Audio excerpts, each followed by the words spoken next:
The Construction Record is brought to you by the BC Construction Safety Alliance.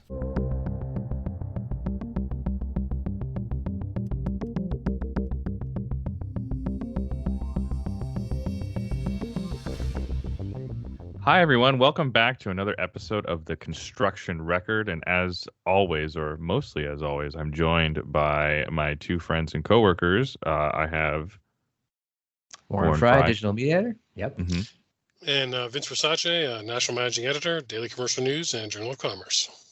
Yeah, I'm just back from vacation, a little bit of a staycation, hiking around Vancouver a little bit. So I had to kind of catch up on things that are happening in the construction development world. So one of the things that I did a story on kind of when I first got back was I heard that the City of Calgary is doing a cultural plan. I mean, we've heard of area development plans and different things like that for neighborhoods, but a new thing that's kind of emerging in North America, and Calgary is one of the first jurisdictions to do this, is to sit down and formulate a cultural plan. And they're doing it for their historic Chinatown neighborhood, which is, I believe, over 100 years old. And the reason that they decided to do this is there was a high-rise kind of hotel development that was proposed, and the city was deciding on it, and they just saw this outpouring of opposition to it and concern about it changing the fabric and culture and heritage of their neighborhood.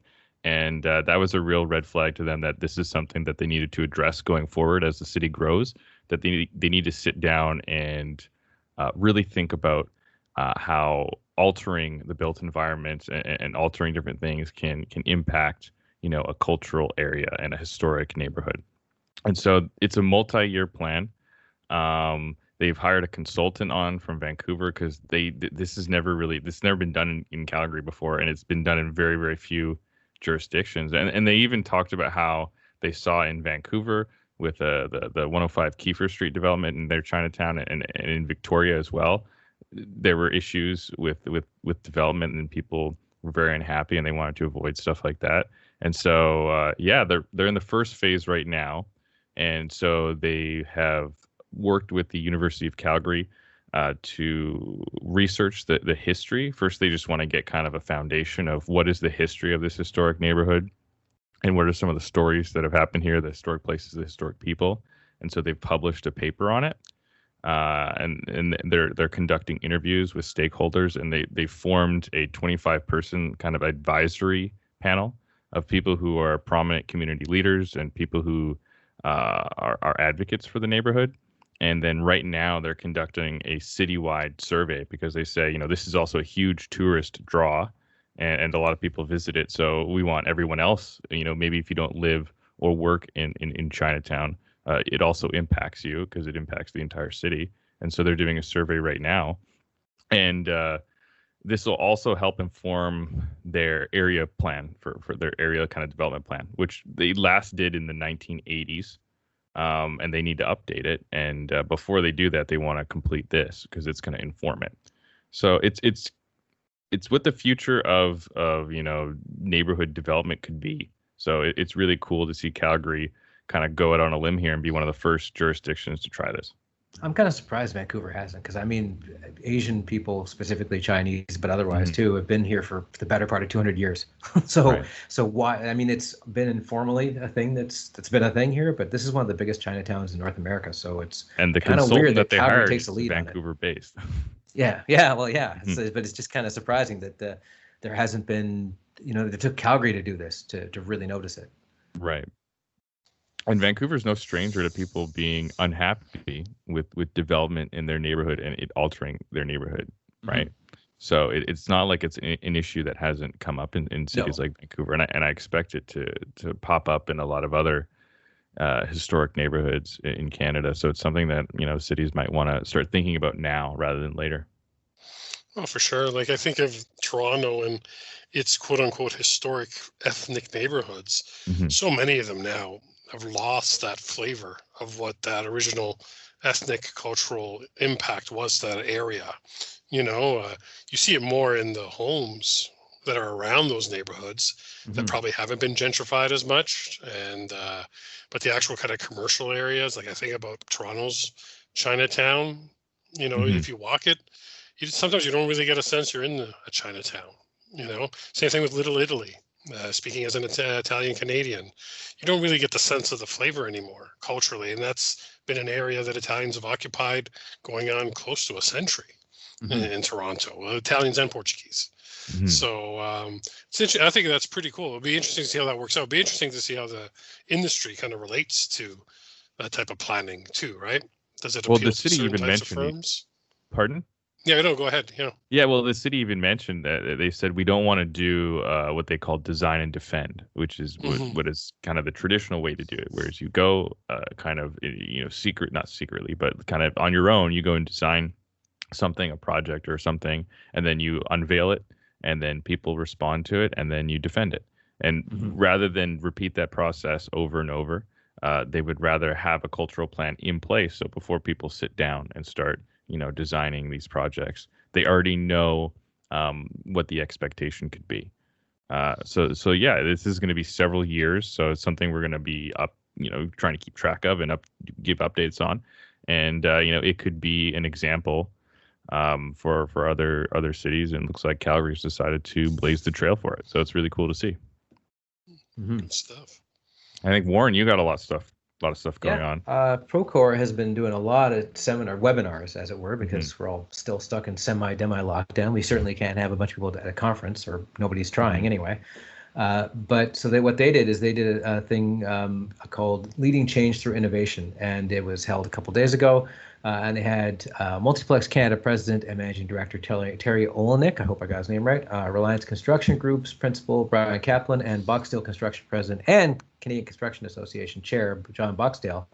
And they were all talking about both what they did when lockdown started and how they're kind of coping now and how things are going forward. And they said all of them have transitioned and been surprised at just how well work from home has worked for them and how the sites are 100% working even with all the restrictions in place. Boxdale made an interesting point. He said, going forward, I don't see any site that isn't going to have really, really good sanitation, because it was insisted upon when this happened and it should have been there in the first place. But now it's not even negotiable. Like, you have to have it now, and it's not going to go away once COVID's done. Another thing they said, it's a Procore event, so they did point out they are using Procore tools, but they are actually using Procore tools and other digital platforms to do the stuff they were doing by hand or sort of informally before.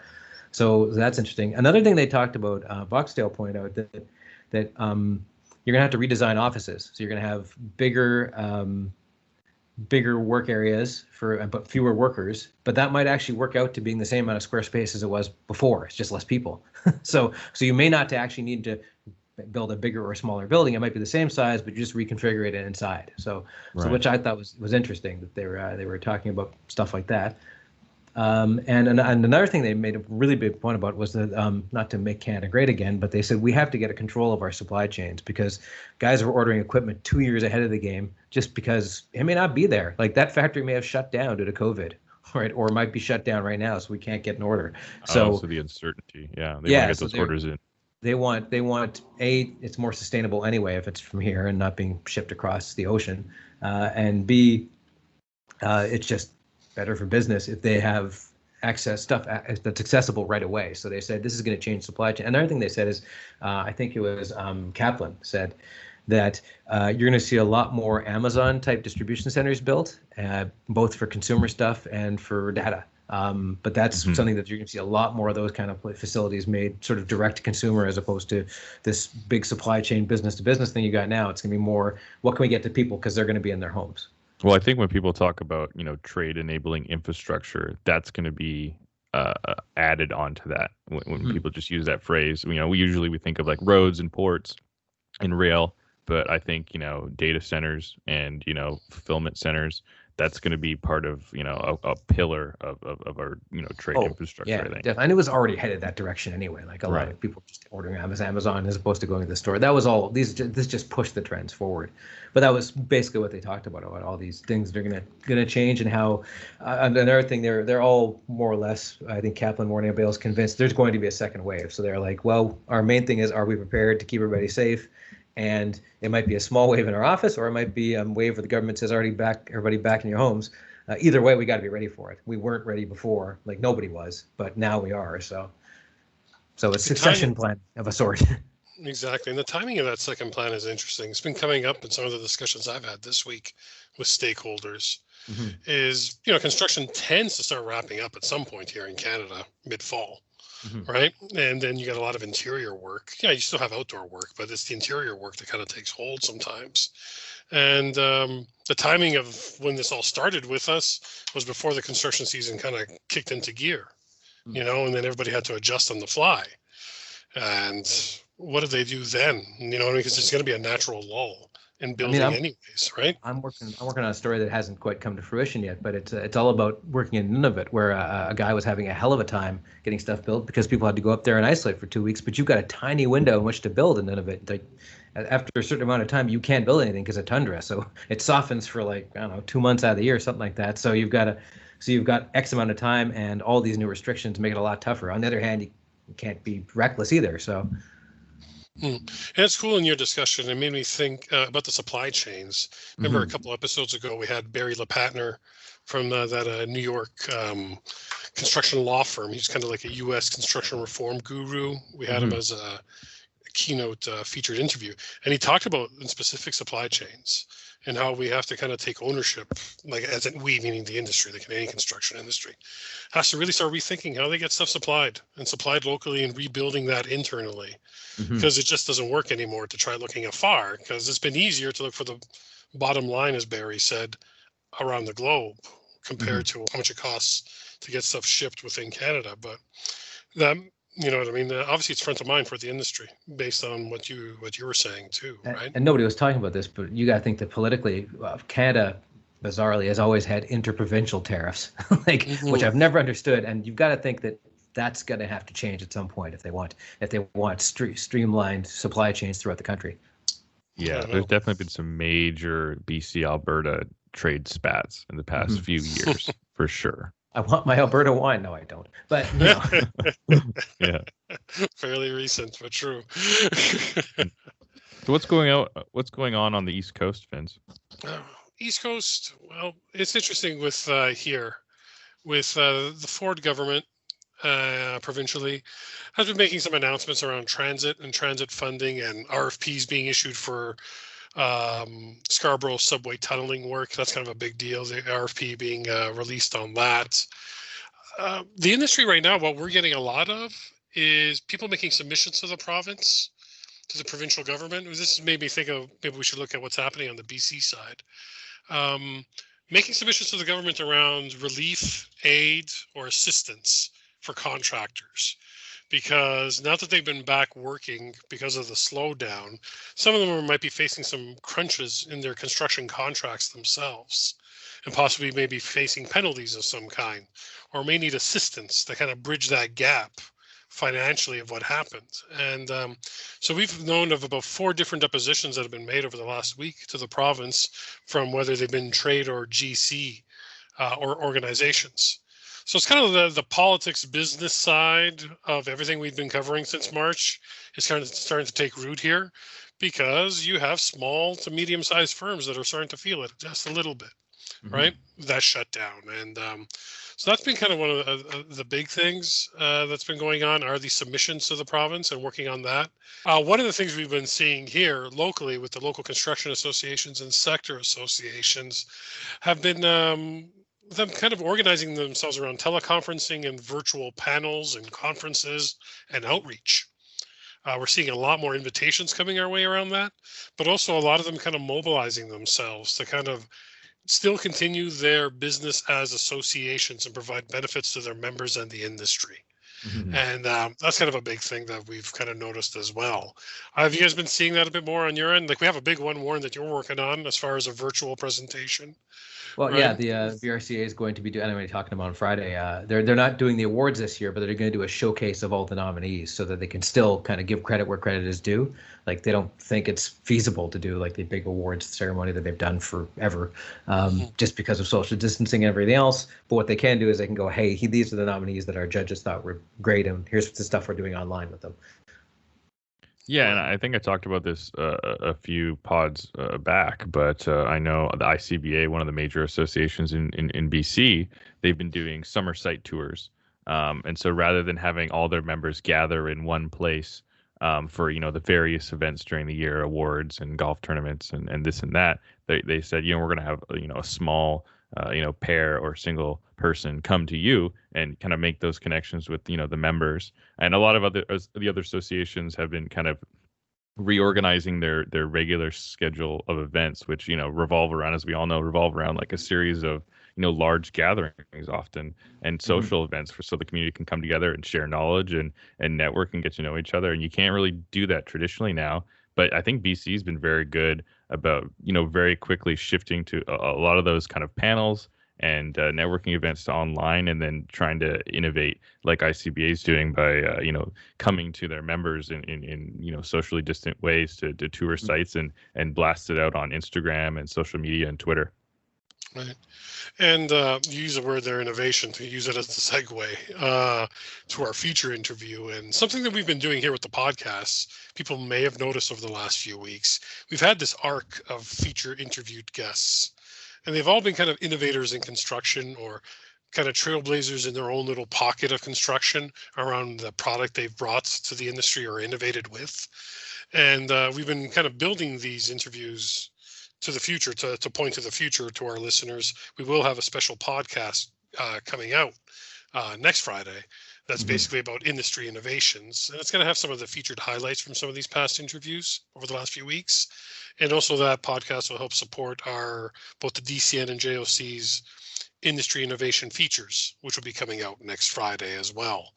And that kind of leads me to the interview I have for today's pod, which was with Adrian Bartha. He's from eCompliance, which is an Ontario-based software as a solution company.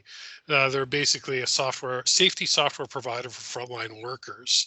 We've known eCompliance through the DCN now, probably going on about 10 years, from when they were a small little firm to now this kind of multinational firm. They got bought out by a big UK investment firm. So you've seen their full arc. Yeah, we've seen the arc of them growing, and part of that arc was they just recently launched version 7.0 of their software. But I wanted to talk to Adrian, not just about, and he didn't want to talk about just about his product, but I wanted to pick his brain as somebody that's really, as to use the term, taken on the arc of innovation for safety software from what we've seen here, like kind of the experiences he's had, what have been the touch points, what are the tough points, but also now in the era of COVID and possibly post-COVID, what does Adrian see as far as innovation in construction and leadership in construction, and not just about eCompliance, but in general. So I hope our listeners get something out of that featured interview. It was really interesting, and he's a great guy to listen to. Yeah, hopefully everybody sticks around for that. So yeah, thanks for listening to the construction record this week, and stick around for the interview. Thank you, everyone.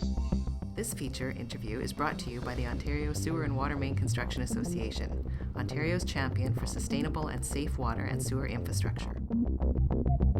Hello, everyone. Vince Versace, National Managing Editor of the Daily Commercial News and Journal of Commerce, joining you again today for our feature interview in this podcast. I'm excited about today's conversation. Joining me is Adrian Bartha, CEO of eCompliance. Those of you that aren't familiar with eCompliance, they are a software as a solution cloud product protecting frontline workforce in hazardous industries. To use a kind of an elevator pitch, but I'll let Adrian explain a bit more what eCompliance is as we dive into our discussion about the possible new normal and the things he's seeing as the industry still works within the COVID-19 restrictions and impacts. Adrian, thank you for joining us today. Great. Thanks for having me, Vince. Yeah. So yeah, for our listeners, if you just wanted to kind of tell them what eCompliance does as we get started here.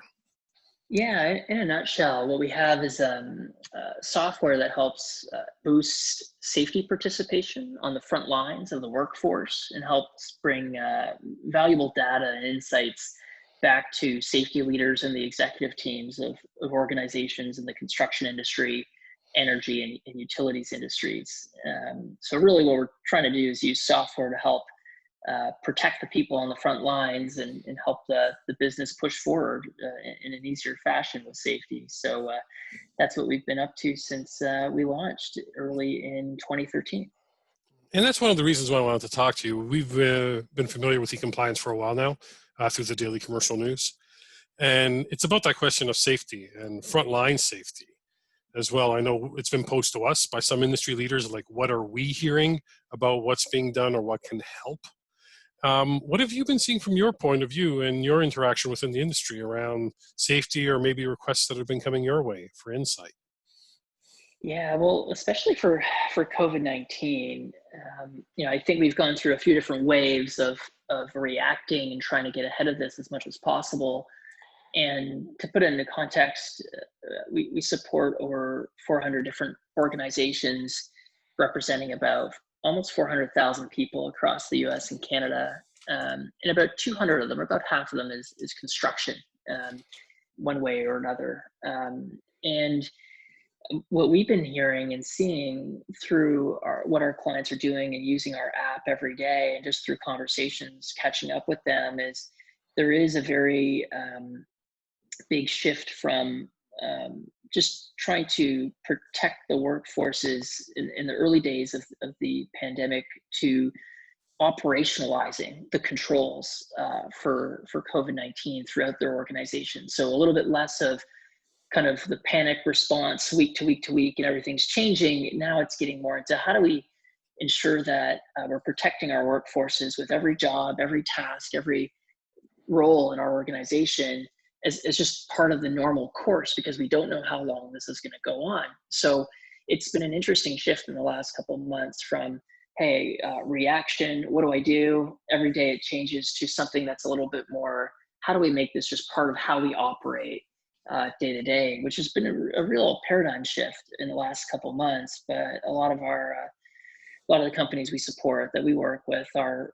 rising to that occasion. And it's kind of interesting too, because they're writing new rules. There's no playbook for this.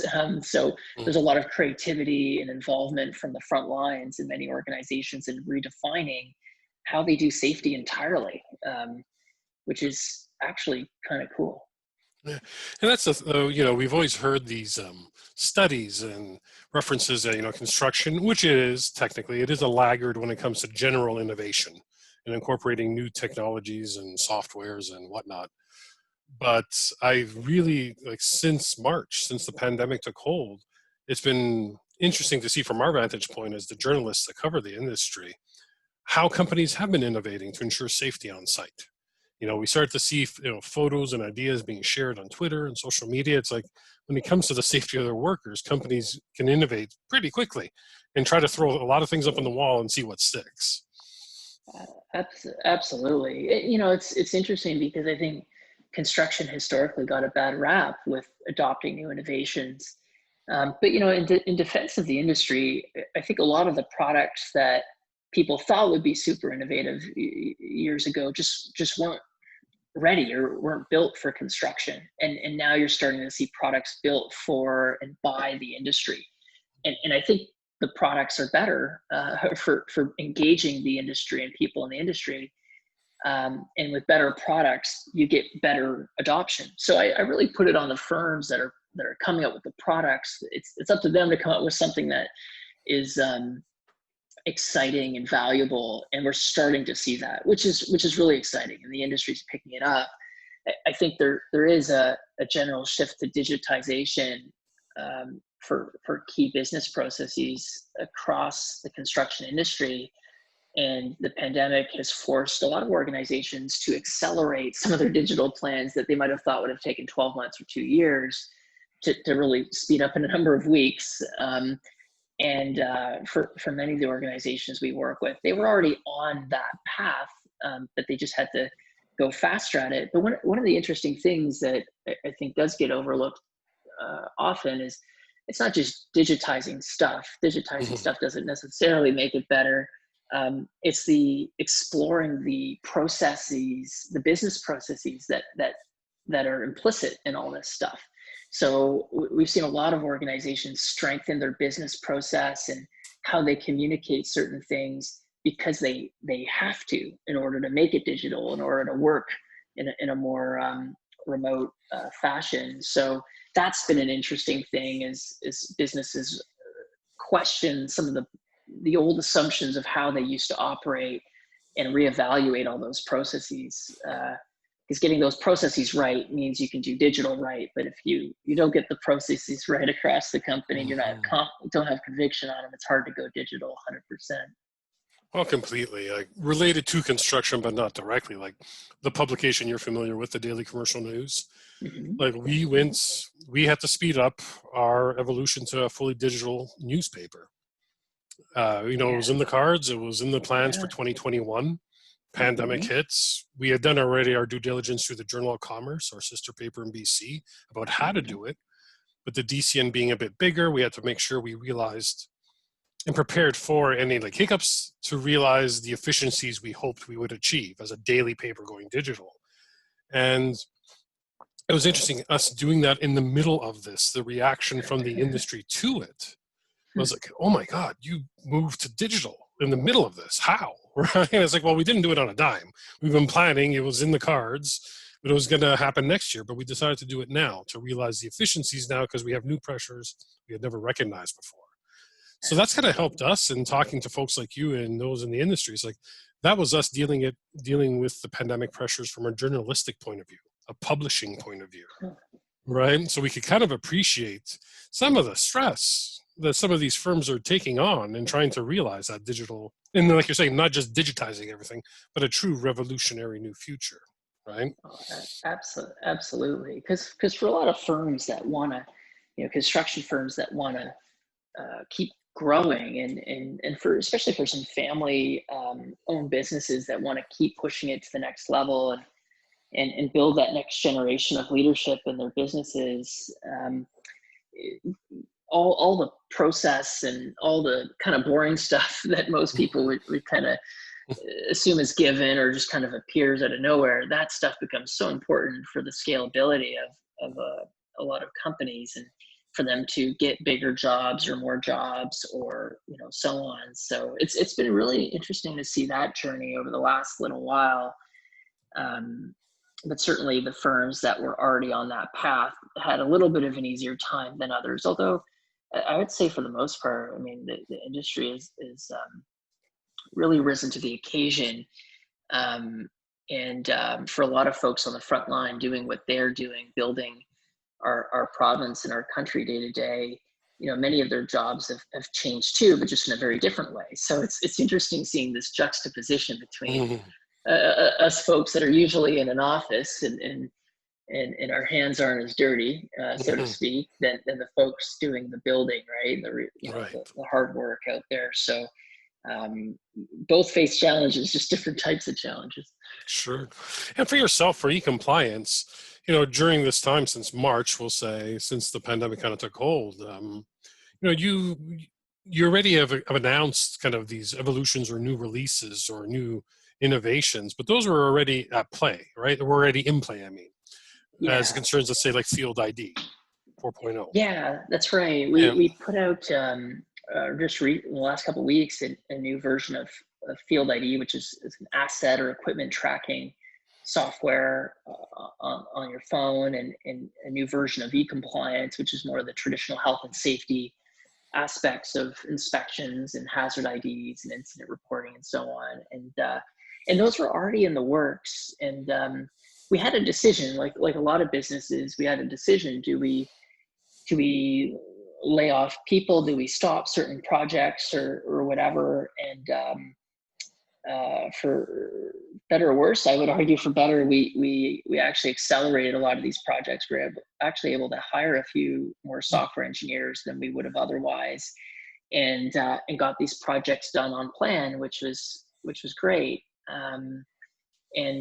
We're fortunate enough to do that. But I think health and safety has become even more front of mind for a lot of executives in the companies that we serve. It's already been front of mind, but health and safety now takes on a broader definition than it did maybe 7 or 8 months ago. And that's really interesting too, because it really gives organizations an opportunity to redefine, hey, this is how we're doing health and safety. It's changed now. And for them to get done a few things that they wanted to do in their organizations for a while, but just didn't have that catalyst. So it goes back to that old saying of never waste a good crisis. And there's been some great leaders out there that have heeded that phrase. Yeah, for sure. No, we have seen it, and we've seen already just in a very short period of time.